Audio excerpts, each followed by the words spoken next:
Okay, this is the critical lap. This is the critical lap. Confirm. Leave me alone. I know what to do. Welcome back to the Critical Lap podcast. It's Monaco race recap. Daniel, how are you? The sound of the champagne bottles popping is still ringing in my ear. That's right. I'm The doing low great. rumble Just of yachts pulling into their berths. still living off these vibes. That's for sure. All those Monaco vibes. Well, welcome back to the Critical Lap. If you are a frequent listener, welcome back. We're excited to get into the Monaco Grand Prix recap. If you're a new listener, welcome to the best. I think it's easy. We can call it the best subjectively. I hear a F1 little doubt in your podcast voice, Ruben. There is no doubt about this. I have no doubt. Best F1 podcast in the business. There is a lot of F1 podcast content out there, a lot of F1 news out there. But like the drivers, you need one place to go. This is your critical lap of F1 content for the week. So thanks for joining us today. If you're liking the content, please like, subscribe, pass it along to a friend, share, leave a comment. Today on the show, we're excited to get in a little bit of exciting news from around the F1 world, but mostly recapping all of the excitement or whatever you would call that just happened in Monaco. Recapping that. I'm not sure if a nickname is required, but if we've got some time, we'll get into that. So yeah, excited to jump in today. I'm still riding the same highs, Daniel. I'm feeling very Monaco. For those of you who are watching, I've got that second button undone on my shirt just to really get that Mediterranean vibe, you know. And what a great seersucker fabric that shirt's made of.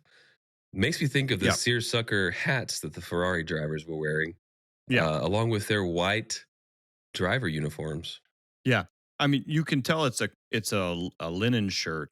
It's very fashionable because of all the incredible quantity of wrinkles in it. Let's be honest, that's what linen shirts are for, is to highlight the Yeah, fact that's that exactly what they're for. nobody wants to iron a shirt anymore. Yeah, they're for partying in Monte Carlo on a Saturday night, sleeping on a yacht in said linen shirt, waking up and not taking the shirt off and just doing the same thing the next day. Yeah. And watching a race.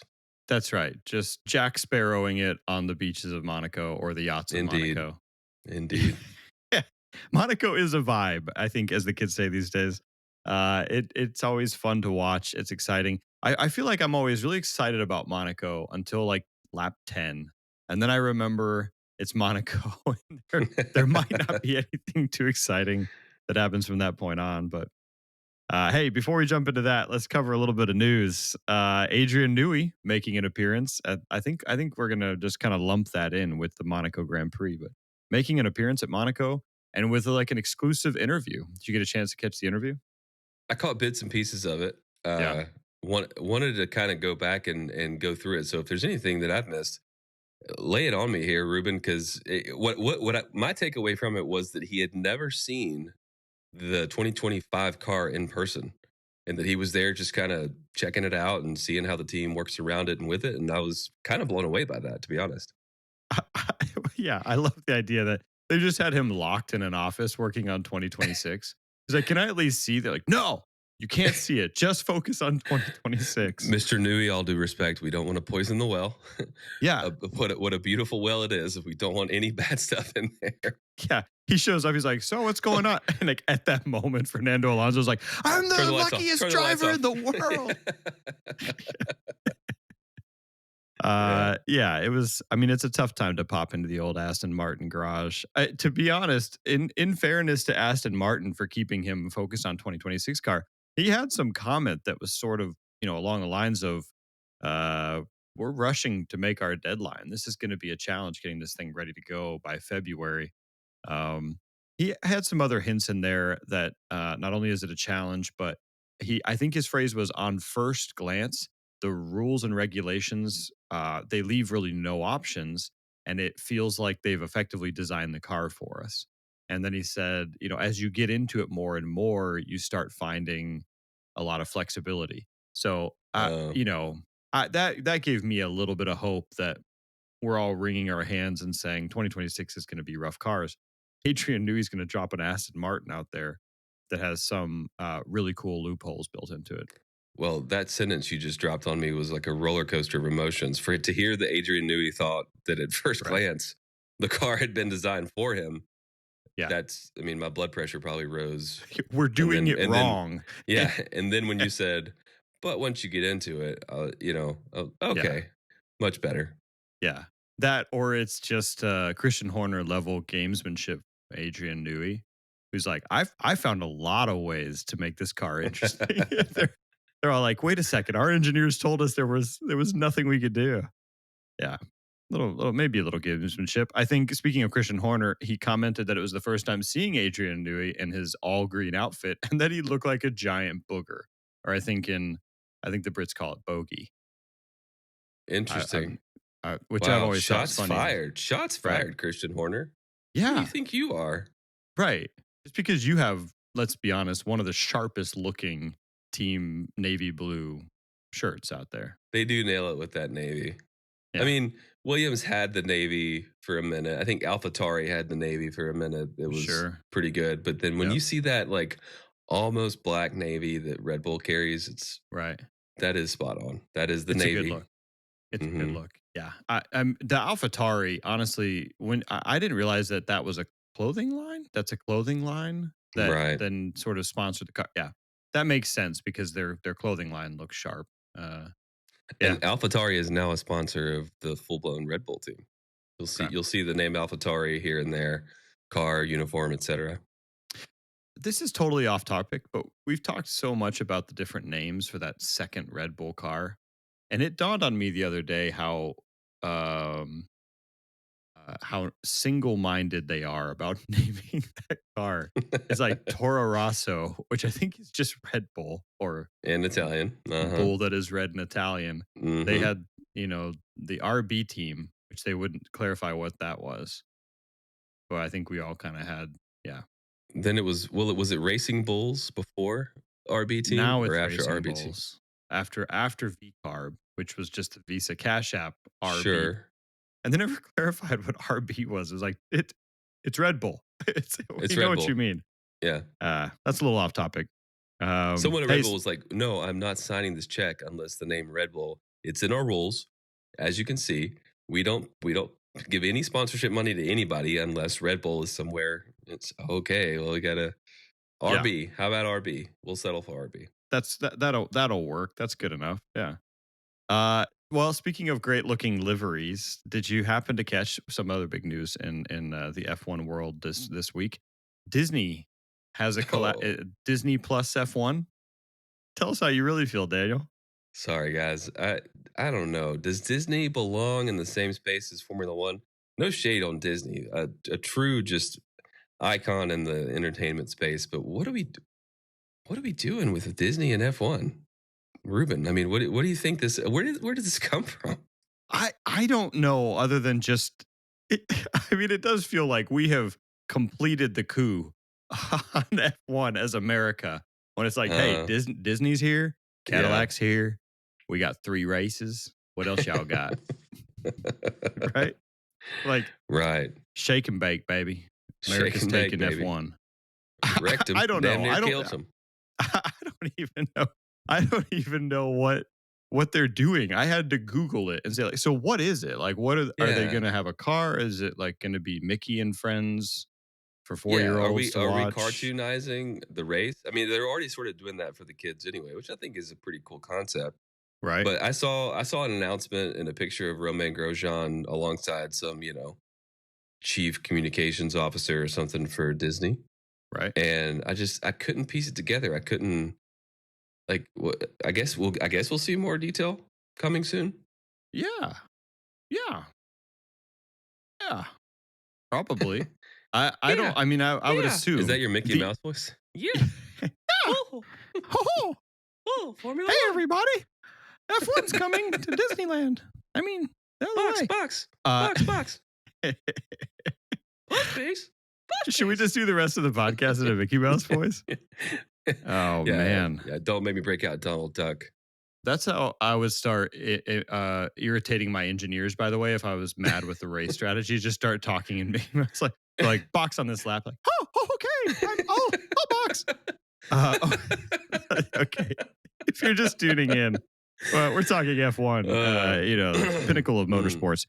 Okay, listen. So, jokes aside, from what I understand, Disney's F1 collaboration will include experiences, which I'm kind of curious about because we talked about how we could go for more experiences worldwide, a la F175, but maybe not all at one go. That's kind of worthless. Maybe put in more car exploration stuff. So I'm guessing if I had to put money down, there will be collaborations at the major Disney parks, which are in Japan, China, France, and America. 4 countries that currently have F1 races. I think there's one in I don't know if it's Singapore or not. I have to look that up. So I would assume they're going to yes, just Ruben, start. there is a race in Singapore. Oh yeah. Oh, is there? Oh, you mean Hey. Disney World? Oh, okay. I don't know either. We've already covered that. I'm a bandwagon fan. I'm still learning all these fancy tracks you got out there. I know. That was mean. I didn't. No, mean it mean. that's okay. That's all I'm right. just- Listen, we all know who I am. We're just confronting. Anyways, I think they're going to do events. I think they're going to do activities where you can show up and like kids can ride go-karts or things like that. Different ways to bring that to the table. I suspect we'll see a Disney logo on one of the cars. Hopefully Cadillac. I would assume Cadillac. Man, Got me. I don't know. it's just so like in the grown-up world. If you call something Mickey Mouse, it's not a good comment on that thing. If something's just right. What is this Mickey Mouse situation, going on? It is not. Wow, they just won the race. It's so Mickey Mouse. So. I think that's that's going to be the big challenge, right? I mean, at the very least, my assumption would be that Disney Plus really wants a collaboration because Netflix is dominating right now in the F1 space. Yeah. But Amazon's trying to catch up with, kind of like bio documentaries and things like that. So my guess would be Disney really wants a piece of that action. They want some type of review of drivers, right? All these drivers are under the age of 18, right up until they get to F1 for the most part. So can we get a junior karting series or something? And listen, if they make an F1 karting junior league Disney Plus show, yeah, I'm gonna plus that in between my kids streaming Star Wars content. Oh, for sure, for sure. Hey guys, you guys want to take a quick look at this? I mean, my development drivers are all about the cars. They call it the cars. Are we watching Cars today? Are we watching Cars? Nice. We don't have any trouble, in getting them interested in the sport. So I understand that, but maybe that's part of it. Maybe it's just kind of an early brainwashing that Formula One wants to do. Yeah, wants to get however many children in the United States that watch TV interested in the sport. And honestly, I know I've used some harsh terms here like brainwash, but not bad. I think that's good for the sport. Get some awareness out there. Listen, that's we've already taken all of the cigarettes off of our cars. We've done all the legwork required to make this kid friendly. Let's get it in front of them early, get them hooked, get them on that F1, vroom vroom.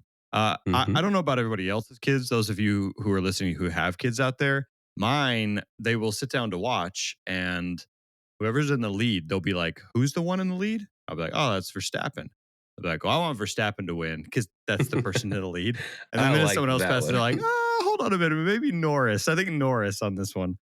They just changed to whoever's going to be the winner because they want to see that one at the top. And who doesn't like to be right?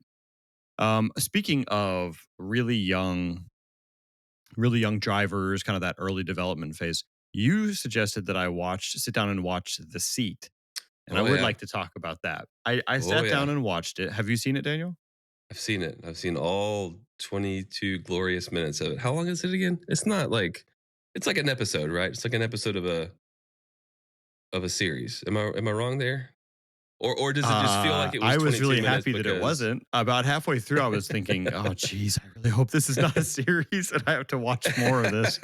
I got also 20. I don't know how long it was. I'll tell you how much of it I saw before I fell asleep. In my defense, there was a moment where Kimi Antonelli was in the car with his dad, and they were having a thoughtful conversation in a Yes. language I don't speak. Yes. And I dozed off because they stopped talking and the music played for a good 15 seconds with nothing. Yeah. And like, this is not Castaway. This is not like a famous movie. I will not just watch something with no dialogue for that long that's supposed to be about, drivers and their, I don't know. I don't know. What Yeah, did you think? What were your thoughts? there was this like I don't know if it's manufactured or not. They were, if you read the subtitles, they were really keen to say, we've never talked about this before, and Kimi Antonelli's dad goes on to say, the reason that I was so hard on you was to make you better, and it wasn't because I don't love you or I don't know, something like that. Right. It was like, it's not that I hate your guts. It's that I love you. I don't know if you were confused about that, but Yeah. I'm hard on you, or I was hard on you, and I probably Sure. hurt your feelings sometimes, young man. And I'm sorry. And Kimmy's like, it's all good. Toto Wolff loves me now, and it's all good. Yeah. This was the Justice League to the like, I don't know if you were a Marvel fan. Did you watch all the Marvel movies? Nah, I mean, I watched There's so Iron many. Man, the first several. Yep. Yeah. So they took years to build those up, and then they finally got to, what's the big group of them called? The Avengers. The Avengers. They got to the Mhm. Avengers, and it was like, well, you've got 9 movies that have built this up, and they kept building from there. And then it was like someone called the Superman crew over at DC. It was like, we need to do this. So instead of spending 9 years and 10 movies building it up, they just launched like Justice League. That's how this felt. Like 10 minutes in, they had that conversation where Kimmy's dad was, serious heart to heart. And then at the end, they're like jogging along the edge of a mountain, like they're reaching the end of some big fight. Yeah. I was like, did I miss the first 3 seasons of this show? Like, I just got here, man. Like, nothing has happened. Well, for those of you who caught our last episode or whenever we mentioned this, I don't know, movie mini episode, I don't know. It's basically a WhatsApp commercial, which means that Meta, formerly known as Facebook, kind of said, hey, is there any extra stuff laying around? Could we maybe go on a tangent here with some of the, I think you said this, some of the Drive to Survive footage, and maybe kind of develop a story a little bit more? It was sort of gratuitous. It was a display for WhatsApp. Check it out. Yeah. WhatsApp, you can have group chats. Whoa. You can have group calls. Oh. Right. You can, feel inspired. I don't know. Like there was all these things where it was kind of honestly, now that I think of it, I'm connecting dots. It was sort of reminiscent of Mercedes F120 or F175 corporate. Oh, yeah. The corporate-esque. Corporate energy company rebranding, or corporate gas company rebranding as an energy company. Yeah. Mercedes. And no shade to Mercedes. We're here no for shade you to and Kimi. the earth and no, all no of shade. You. Yeah, no shade to Kimi Senior or whatever his dad's name is. Right. No shade. This sport runs on money. If Meta wanted to give you some money, I would have taken it. You should have taken. You did take it. Money. Good on you. Take that money. Listen, make that WhatsApp. car faster. WhatsApp. Call us. We'd love we'll to take have your, you We'll take your sponsor. money. We will turn this right around. Sure.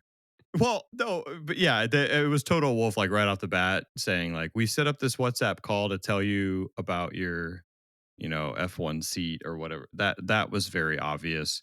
It did feel like a big commercial. I feel old sometimes. I feel old a lot of times, right? When they start naming the age of drivers or any professional sports player, and you realize, man. like, I guess I'll never be a professional baseball player. I guess I'll just never be. But yeah, I mean, I don't not think that you I have ever to had be that aspirations old to be a Formula One driver. But Sure, right. But there's that thought in your head of like, if Brad Pitt can do it, maybe. Yeah. So, but I don't think you have to. If I won the $1 billion Mega Millions jackpot. Yeah. What if my reactions are just that good, and I don't know because I didn't go karting, right? What if it's all my parents' fault? They could have put me in a go kart. What if my 23andMe results come back and I have feline genetics and I have cat-like reactions? There it is. I could just jump straight into a Formula One car. Could have missed my calling. But I don't think you have to be that old. I don't think you have to be as old as me to hear Kimi Antonelli be like, ever since I was a kid, I've been watching this. And you're like, hey, dude, I've been watching it ever 2018. I've been watching it ever since you were born. I graduated high school before you were born. Dude, that was like just barely pre-COVID that you were a kid watching this, you know? Man, ever since I was a kid watching them interview with masks on. Yeah. Anyway, the seat.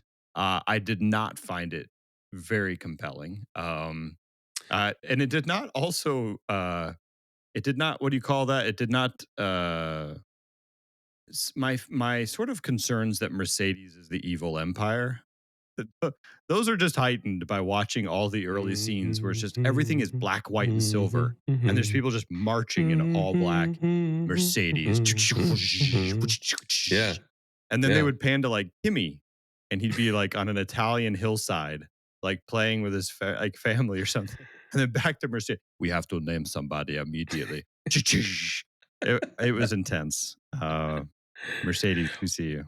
One little Easter egg, though, is you may have seen like 3-story full wall billboard of like, thank you, Hamilton, Lewis Hamilton. Thank you, Lewis, for the journey or whatever. That was a nice little, okay. They did leave on good terms, you know? Yeah. I think so. It would be funnier if it just said, thank you, Lewis, for all these trophies. I mean, the ride or the experience. It's been fun. Or if there was just like a number, like 272. This many millions was earned by Lewis. Thank you.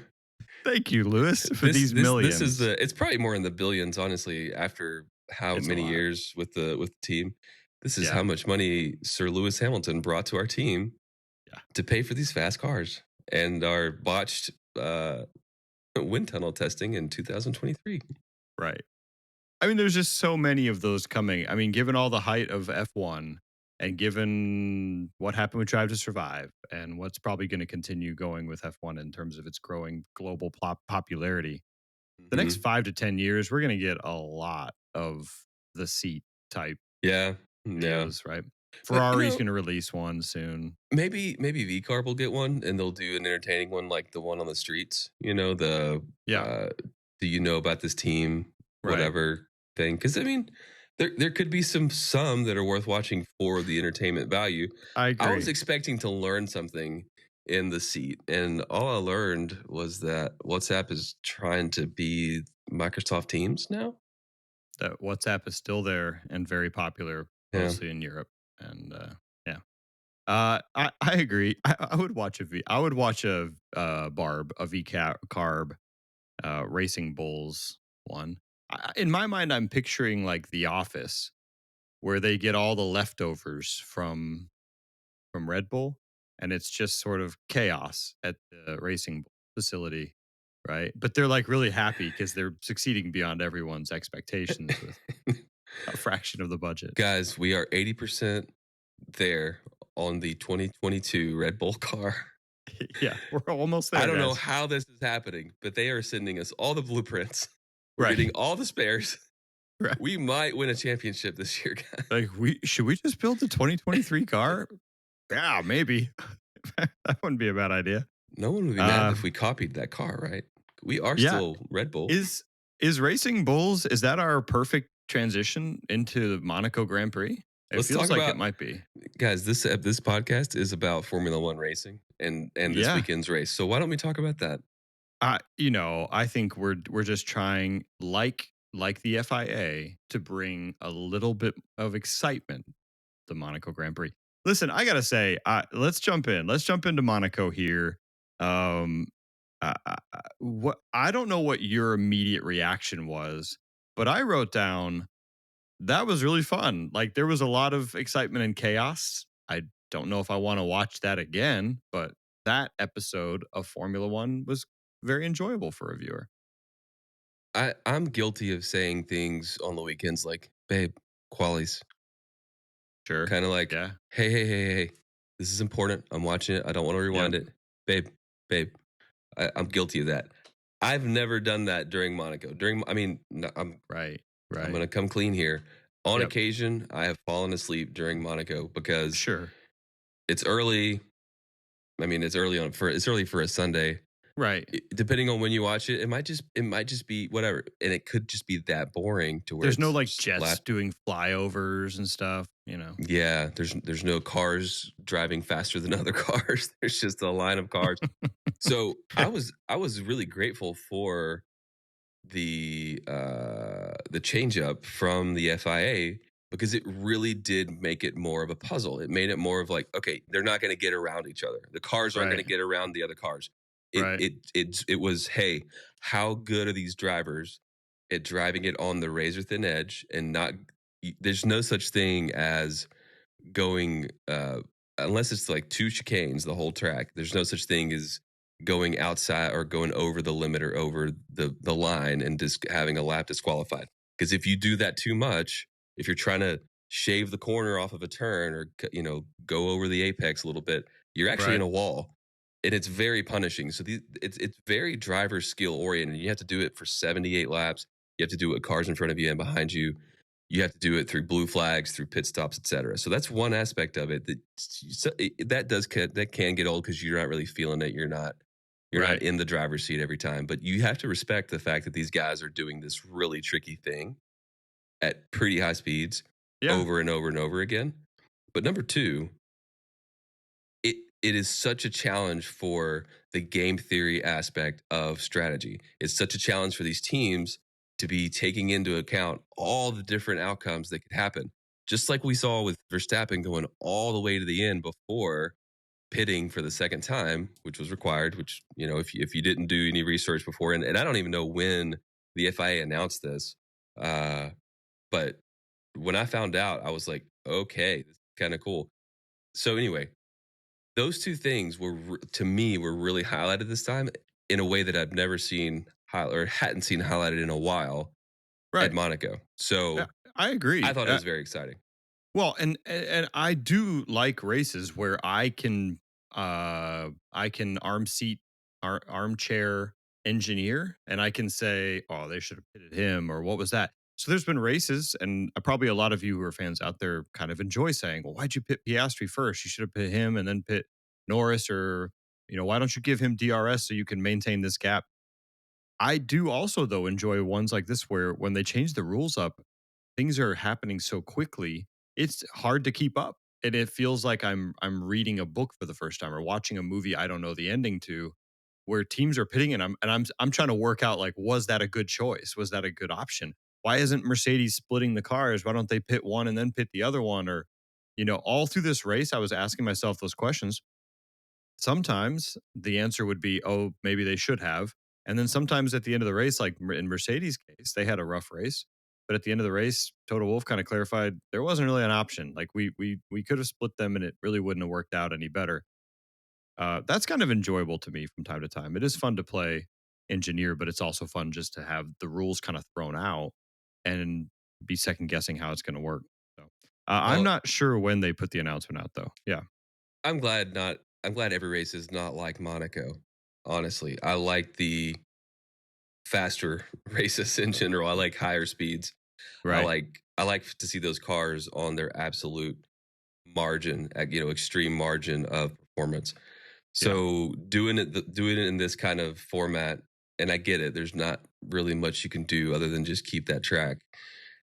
So no complaints from my part, but definitely more of an edge of your seat. What's going to happen next?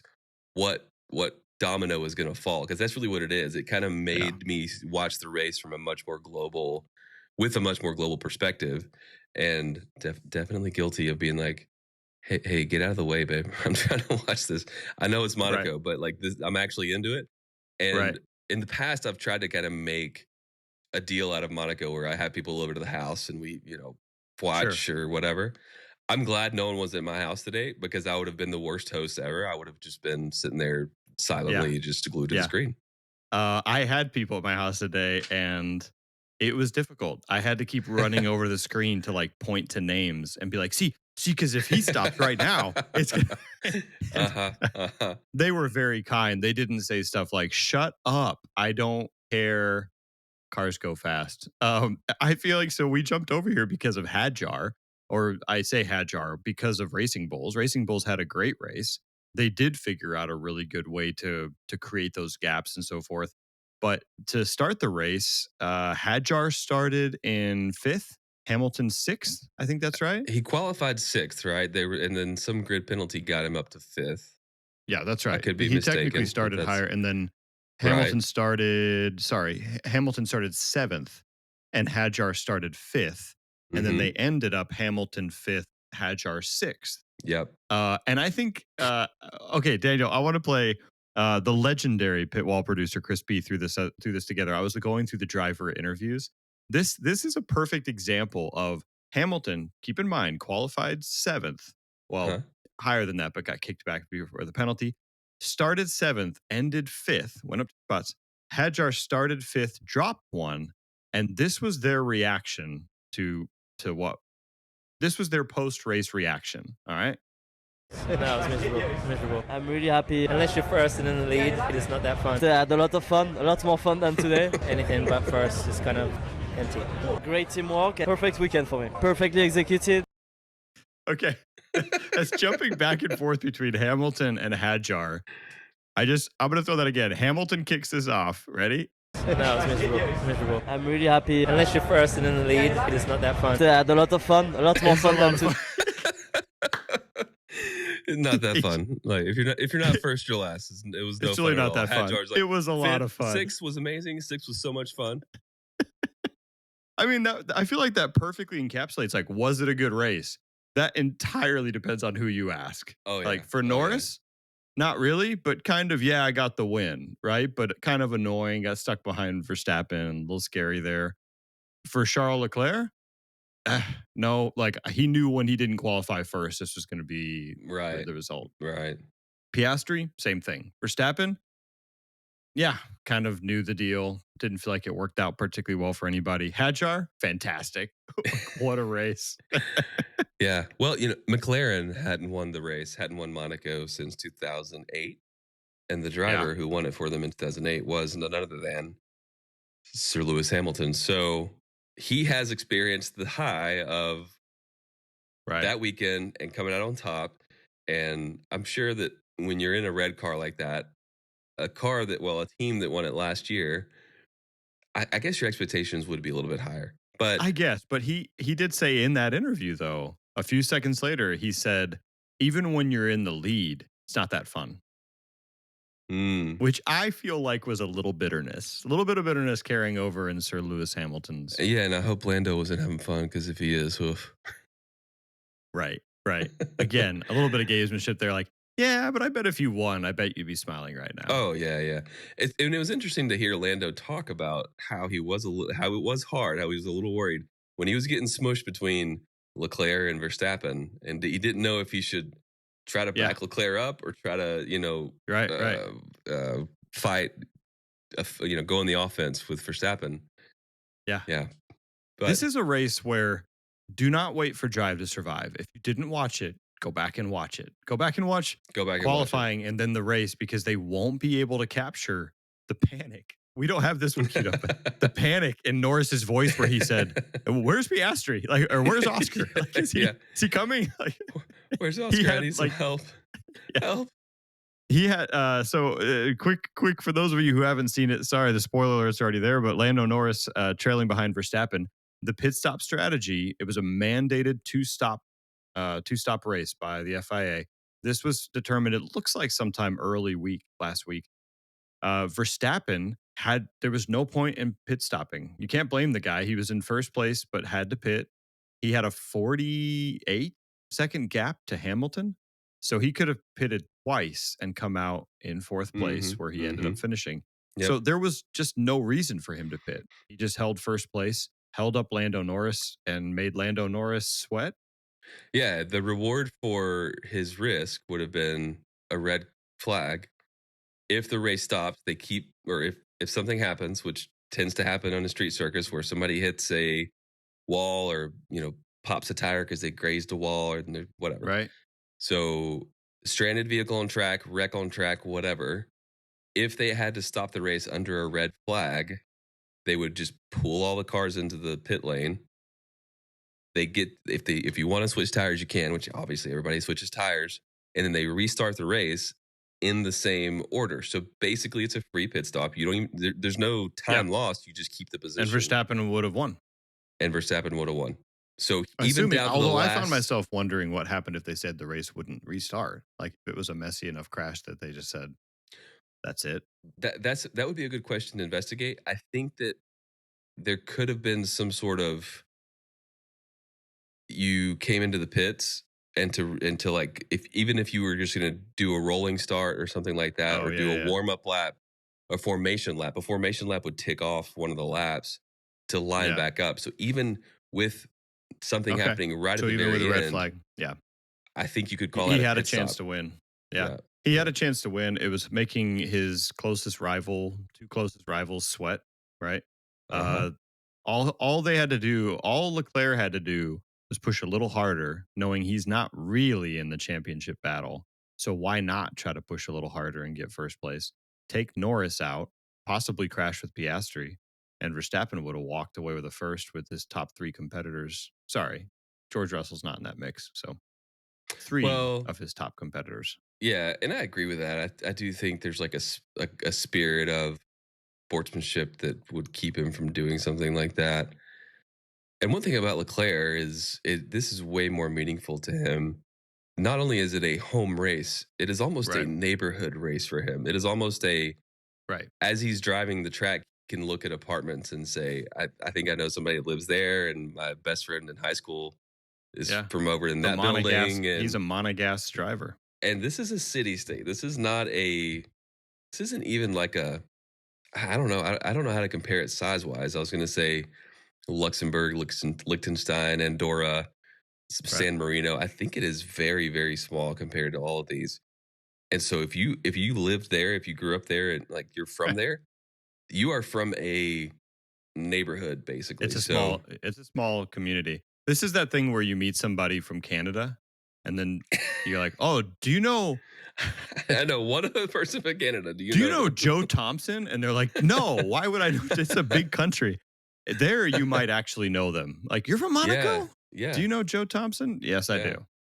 Yeah. No, it's a small community. It does mean a lot. I didn't mean it that Leclerc would crash on purpose. More that he might be desperate enough to keep pushing. And for Verstappen, it's smart to let him fight. Like, worst case scenario, they crash out, and I'm an easy first. So it was interesting kind of from that standpoint. Verstappen holding them up. A lot of teams playing that team strategy, holding each other up throughout the race.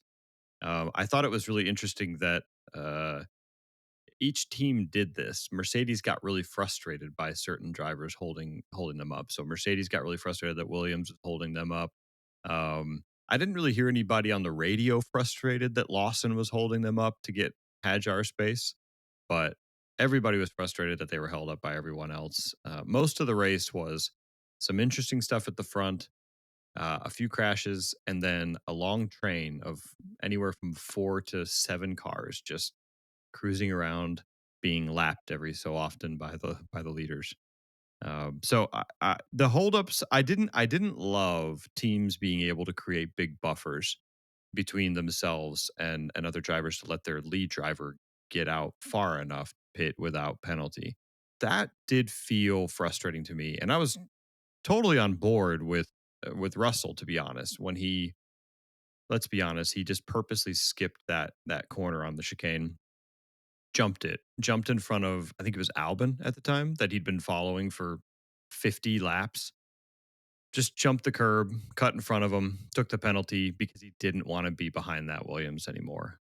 That to me kind of makes sense. If you're going to have a race like this where it's very clear what those teams are doing, I don't know. I didn't think that was I thought that move was totally understandable by Russell. Logically, I'm with you. There's no other way to place better. The car can dominate. The slow car in front can dominate that track and be wide enough to not allow anybody to get around him. You had to be 3 seconds faster on just lap time versus lap time. Your car had to have the ability to be 3 seconds faster on a single lap to get around a car on the straights under DRS. Right. There's a car, any car can do whatever they want. Where I'll disagree with you on this is that spirit of sportsmanship and competitiveness, the rules do mean something. The rules are necessary.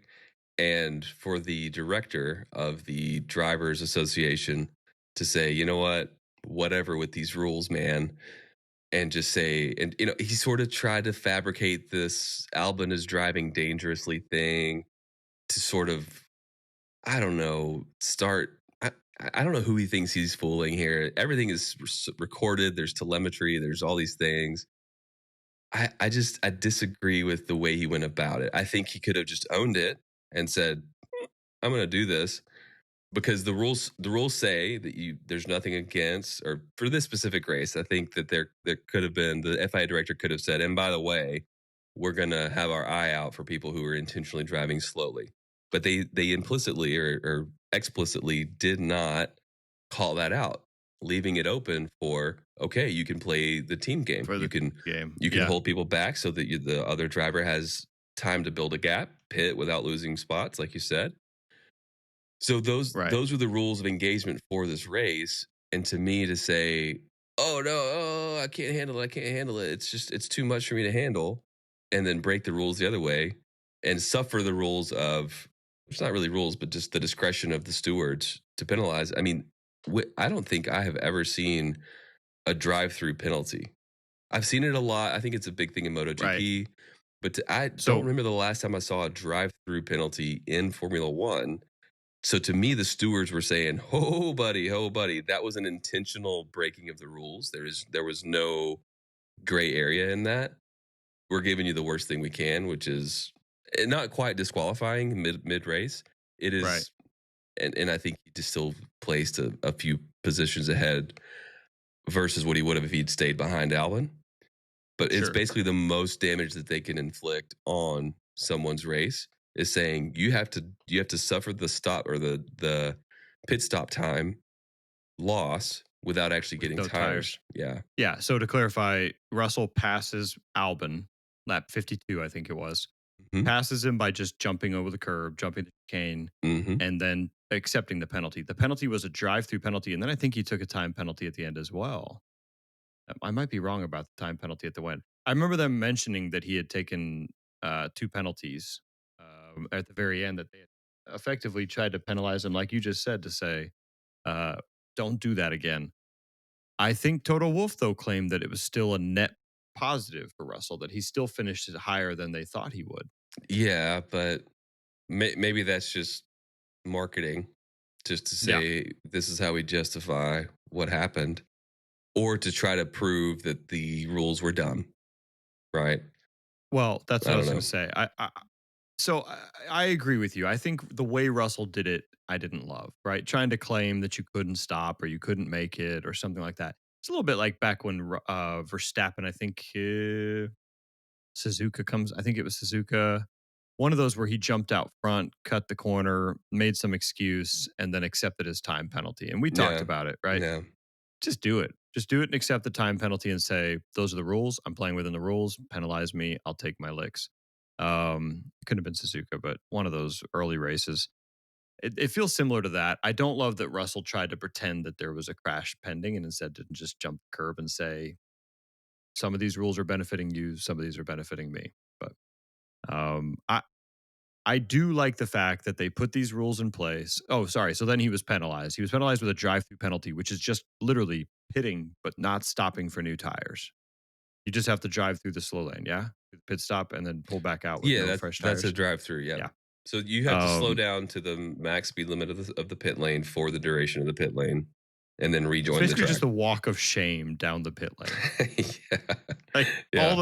Not at Monaco because they don't have the pit the pit wall benches. They're all up high, but just turn around in their seats and watch George Russell his role of shame. Game of Thrones comes to mind.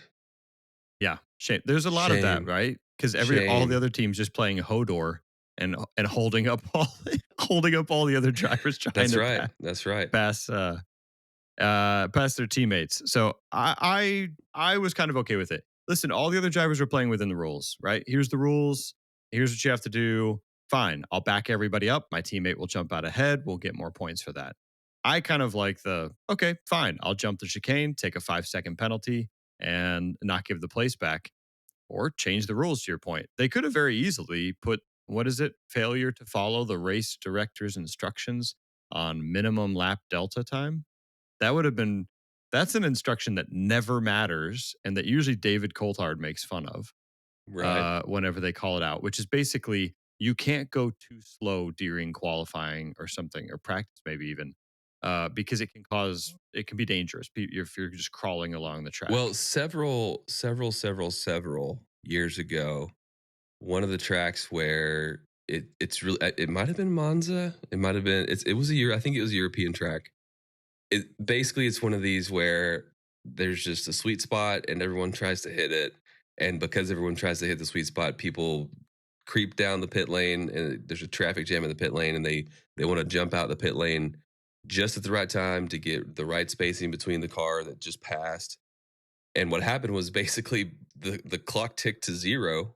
Well, not exactly 0 with the cars in the pit lane, but this caused such a loss of time that there were cars in the pit lane trying to go out for just to get an outlap and get started before it ticked to 0, that they couldn't. And it was something like 4 or 5 drivers were unable to put in a final hot lap or a final push lap, because they just delayed their entrance onto the course. Yeah. Which is definitely unfair, right? It's because if you, let's say that your intentions are good and you're like, no, I'm just trying to get out in the best spot. I don't want to be delayed with traffic or whatever. Right. Or it's 2 minutes to go in Q2 or Q3 and you're the team that's got P1, P3, whatever. And the team that can beat you out of that is behind you, and you're like, oh, you know what? We're taking our time because we're trying to get the right spot on the track. So for sure, that kind of minimum, to like whatever you called it, minimum delta track delta, speed, whatever track. Yeah, I think it has to be enforced to make it equal across, equal opportunity, should we say? Well, something like that could have very easily mitigated some of the problems they were seeing, right? Then if you want to hold people up, you can, but there's a inherent risk there, right? It'd be like track limits.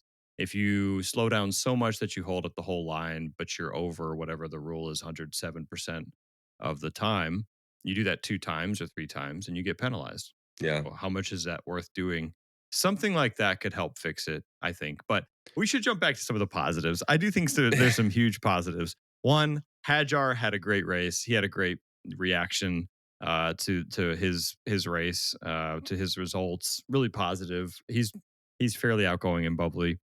Ferrari is back, or at least they were back for this race. We're joking about the Ferrari hype train. It's on track and moving. This weekend was strong. I mean, despite Lewis Hamilton's frustrations. Slowly but surely building steam. Slowly but surely. Now they just need a nice slow rate. Maybe Singapore. Singapore is kind of a low passing option track as well. So maybe something like that. I don't know. Ferrari is back.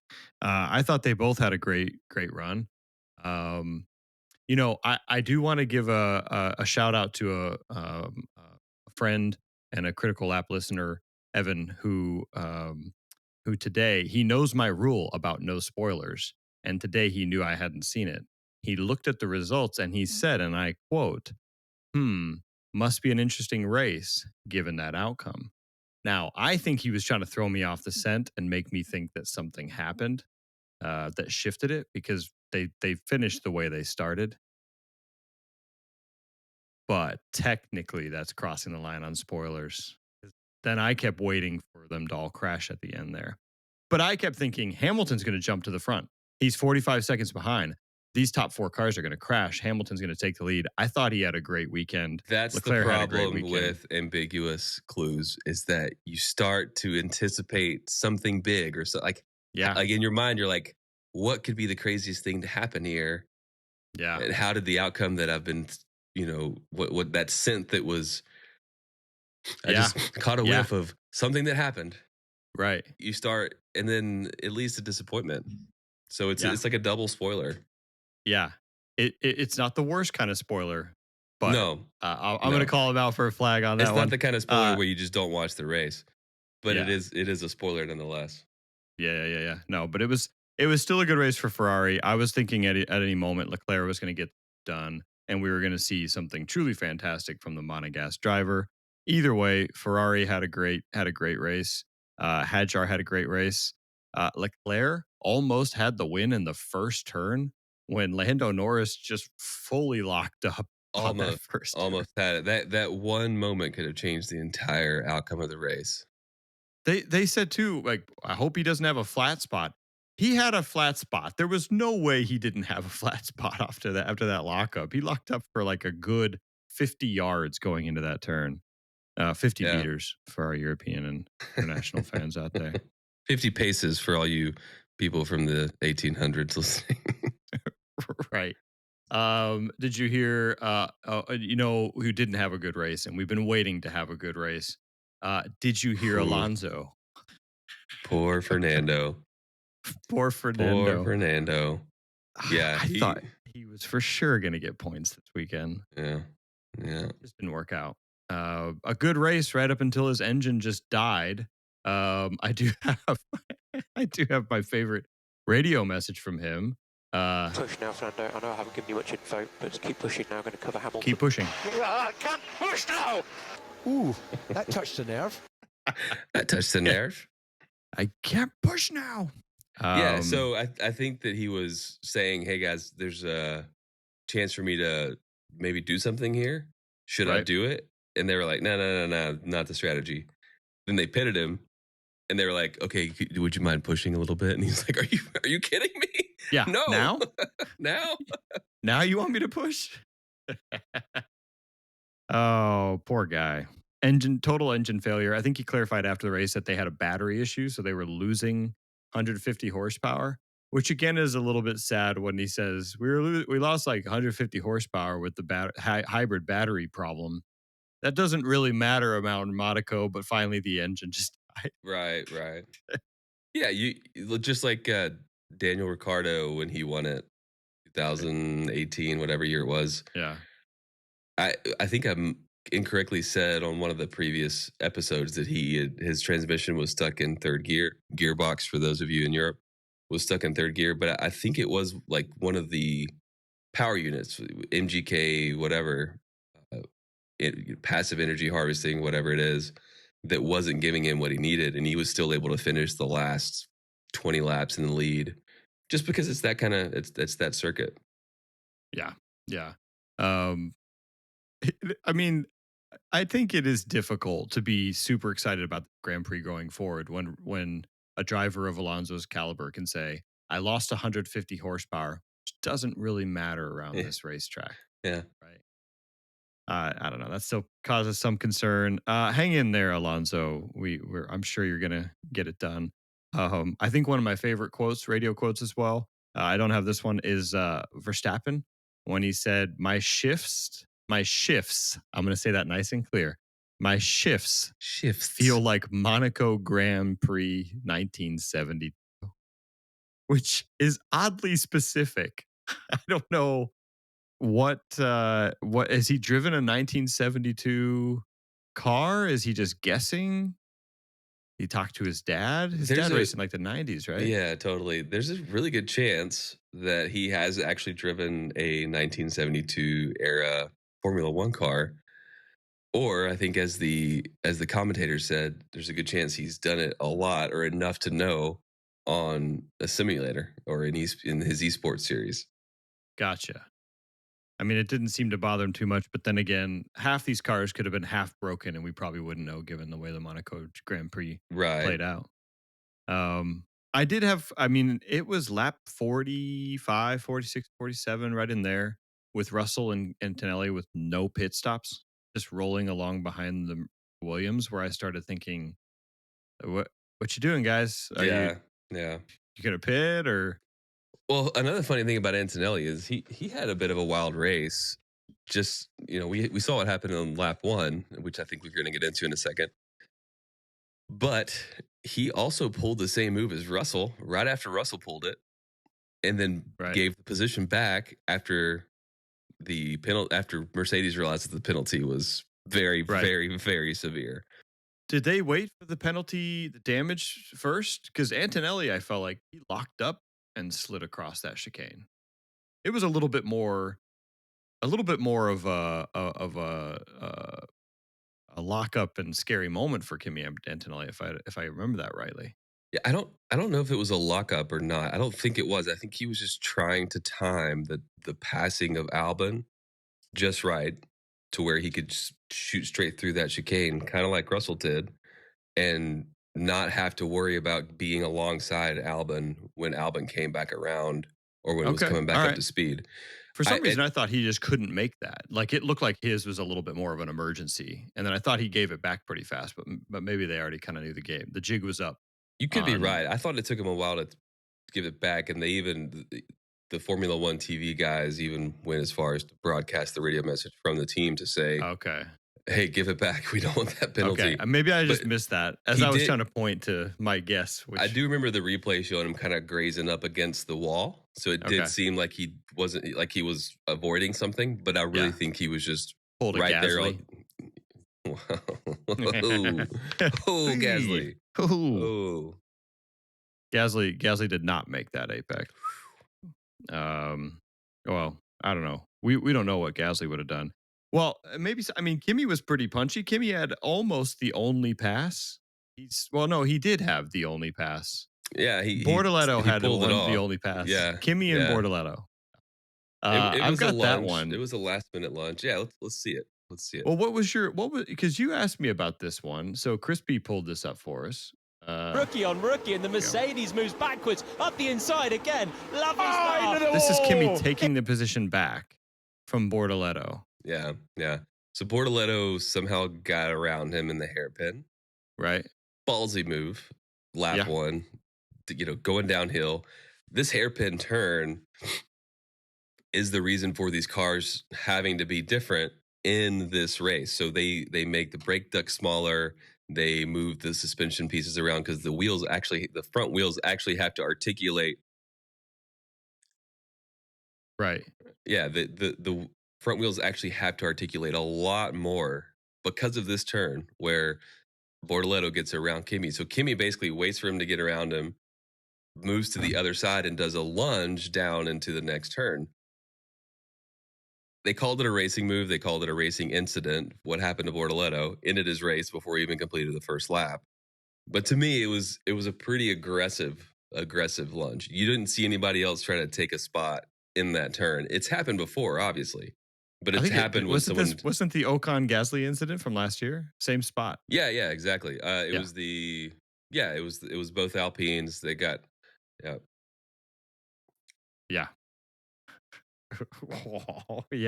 I mean, props to Bortoletto for not just turning in on him. Yeah, there was no contact. I think what happened with Alpine last year, which was the final straw, if I'm not mistaken, for old Ocon. Old Ocon, yeah. Trying to make that move. Trying to be Art and Senna going for the gap. Maybe it was the success of the seat that's giving Kimi that continued drive to get past on. I think had he known how the rest of the race was going to go down, maybe he would have just let him go. I mean, it also you're a rookie driver in a really nice car, really good, really high potential car, and you just got. You just got by the Sauber. By an unlabeled Sauber. Yeah. By unlabeled, I mean no advertisements on that thing. I think they have one sponsor. Another rookie. Basically, rookie at the top of the field got by the rookie at the bottom of the field. Which I don't know if Bortoletto's performance is the worst or the lowest. I mean, no shade to Bortoletto. The car is not great. Yeah. But I mean, it's the best car losing a spot to the worst car. He probably just felt a certain extra sense of pressure in that moment to do whatever it took to get the spot back. Yeah, I think so. Which is impressive. It does kind of make you wonder how much of that stuff could be done if people felt that same pressure. Kimi Antonelli, great car, rookie, cannot go down like this. And makes a pretty quick move on Bortoletto that was chalked up to a racing incident. That makes me feel like Verstappen or Leclerc could pull off a move like that as well. But maybe they would have a lot more DNFs. Yeah. And I don't think Norris or Hamilton or Piastri would just calmly drive into the wall like Bortoletto did. So it's very nice of Bortolato to give him that space. Well, all right. It's probably time for us to wrap up this Grand Prix recap. I enjoyed it. I think the rule change was fun. It did seem relatively abrupt that they introduced this rule change. I'm with Verstappen on this one. And actually, this takes me to a quick reaction for you, Daniel, if you're ready for a quick reaction. Let's hear it. What can be done to fix the Monaco Grand Prix? If what we saw today, I guess here, first quick reaction. Let me ask you the first one. Was today a good idea? Should they do that again?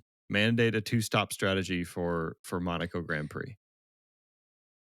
I don't think a 2-stop strategy should be mandated again. I think the risk of it being mandated again should be in everyone's mind so that it keeps a little bit of inability to forecast or to predict what's going on so that you have to react to it as a team. I think that's what happened to these guys is they were given a week to react and say, okay, so what do we do? And I think all the teams figured it out pretty quickly, but it definitely gave us something of a new look on Monaco. We've said it before, to answer your first question. I like the idea of a Monaco specific car. You're already changing a lot of the components. You're already running a high drag, high downforce wing because you're never actually going. There's some coefficient from a physics book that I've never read, obviously, but there's some coefficient about how you're not going fast enough in Monaco to be on the wrong side of this ratio of how much drag you induce. That's more negative than the positive you get from the downforce that is causing that drag. So obviously, whatever that balance is called, I should have been more prepared for this. Obviously, quick reaction. I don't know this is coming, but that coefficient goes out the window in Monaco because you're just not going fast enough for it to matter. So there's already all these things about the car that don't really apply the way they do in the other races. So why not have a car that still fits on this track that you can still have some overtaking in?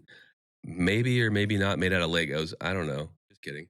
But seriously, if there was a Monaco specific car that had to be built that was lower cost to keep the kind of, or even if it was extra money, I think that all the sponsorship and all the eyeballs that are on this event might even justify extra spend for smaller car with the same safety features, have the halo, have the cables to keep all the components together in the events of a crash. Maybe the cars don't even go that fast or go as fast because you can't quite go that fast around this circuit. But maybe they make some nicer noise. Maybe they look cooler. Maybe they've got retro liveries from their sponsors. Things like that, where I think you might have just better action without having to manipulate the rules so much. Right. You said like maybe they just make a better sound. I had that in my mind. As it goes around, like custom horns and little fireworks shooting off them just to bring the spectacle. No, I don't know. And I don't know the answer. I mean, I do love the idea of a Lego Grand Prix. I would take that any day.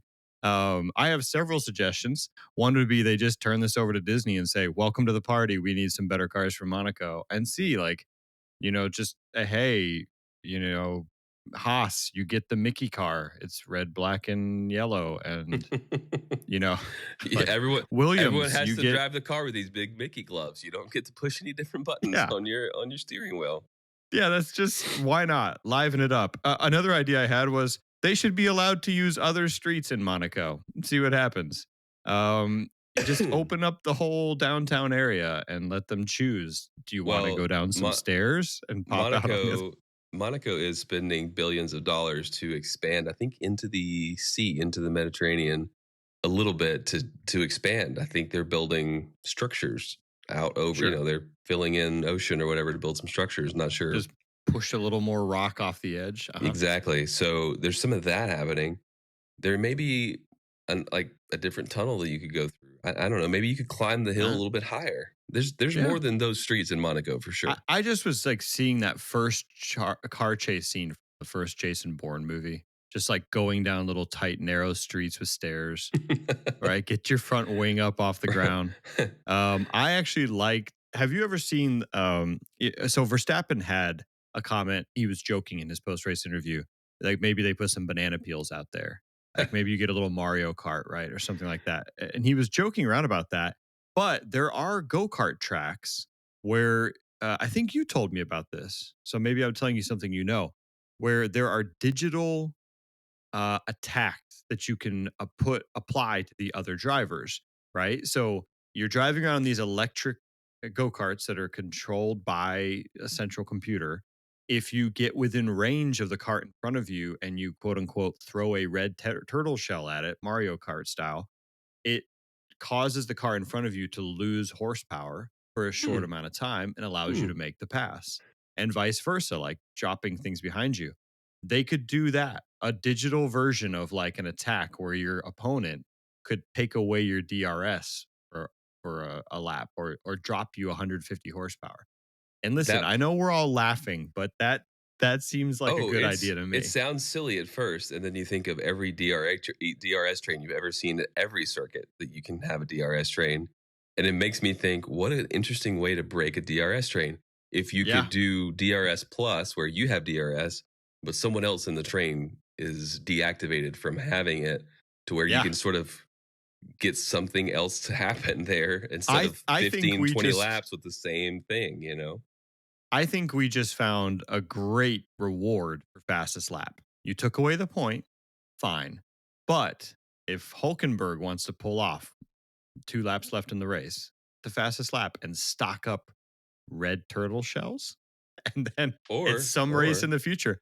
Like, here comes Hulkenberg. He's got 7 red turtle shells. This could be really interesting. Or if you just get the fastest lap at some point in the race, because, you know, they track it.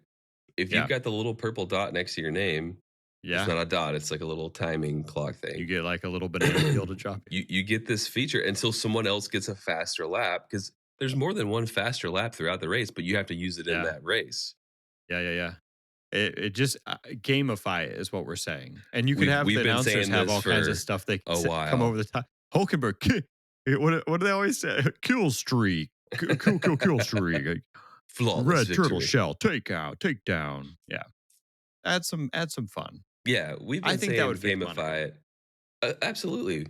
We've been saying they gamified it a little today. bit more. They gamified it today. With the 2, right? Yes, they did, with 2 stop requirement for sure. But I'm saying, let's go harder on the gamify. Right. Turn some sprinklers on that chicane. See what happens. All right. Well, that's it for the Monaco Grand Prix. Daniel, I don't think Monaco needs a nickname. It's just Monaco, right? Monza is Temple of Speed. Monaco is Monaco. I did workshop a few. Just I'll float them by you. These are more jokes than ones we have to pick up. Okay. I had the Monaco, just literally the MonacOLD Grand Prix because it's just kind of old school and it's been around a little too long. I kept thinking this has the feel of that restaurant that everyone thought was cool in the 70s, but now is a little washed up and they'll bring you a high chair for your kid kind of place.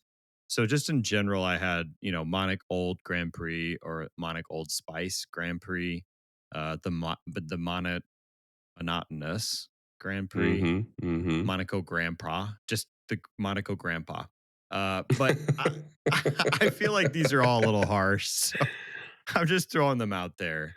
This is probably fun in the 60s and 70s. I think your nicknames are less harsh than mine are, because the only thing I can think of when I look at this track is just like a weird smushed worm with like a little mouth, like the hairpin turn at the upper right hand side of the thing. Just if that was a mouth, this is just like just like an inchworm, or like a sardine trying to get past Albert. Yeah, yeah, right. So no, right. I like that we're leaning into how it's kind of old and washed up, but it leads me to think about something else, which is Bit of Honey, today's sponsor. This episode is brought to you by Bit of Honey. Yeah, you heard that right. That chewy, nutty, honey sweet classic is back and better than ever. Look, we all love a good snack. But if you're tired of the usual sugar bombs, Bit of Honey is the perfect throwback for a twist.